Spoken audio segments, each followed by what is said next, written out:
In today's video, I'm going to teach you how to use monday.com for HR. To get started, log into your monday.com account and open the workspace where you want to manage your HR activity.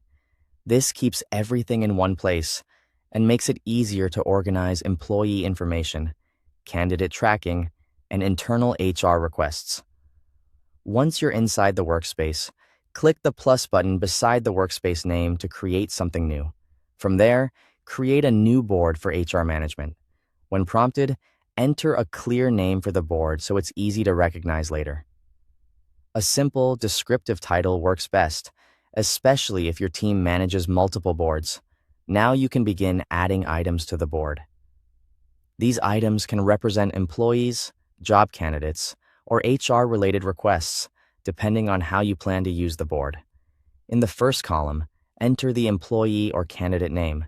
This first column acts as the main identifier, so keeping it consistent will make the board easier to scan and update. Next, add a status column. This is useful for tracking employment stages or recruitment progress. For example, you might use it to show whether someone is interviewing, onboarding, active, or awaiting review. After that, add a people column so you can assign HR team members to each item. This helps clarify ownership and makes follow-up easier. You'll also want to add a date column to track important milestones such as hiring dates, review dates, or deadlines. Then add any additional columns your HR process requires, such as department, position, manager, or location.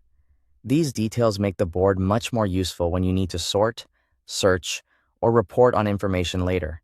Once the structure is ready, start entering employee or candidate information into the board. As people move through your HR processes, make sure to update their statuses so the board always reflects the current situation. Keeping these records current is one of the most important habits for making monday.com effective. To focus on specific information, use the filter feature to view particular employees, departments, or statuses. You can also use Group By to organize records in a more visual way, such as by department, position, or employment status. This can make large boards much easier to review. If you need more detail, open individual items to view and update employee or candidate information. You can also switch between board views like table, calendar, or timeline to manage HR activities in the format that works best for your team. Finally, review and update your HR records regularly. Consistent maintenance helps ensure your board stays accurate, useful, and ready for day-to-day HR operations. Thanks for watching.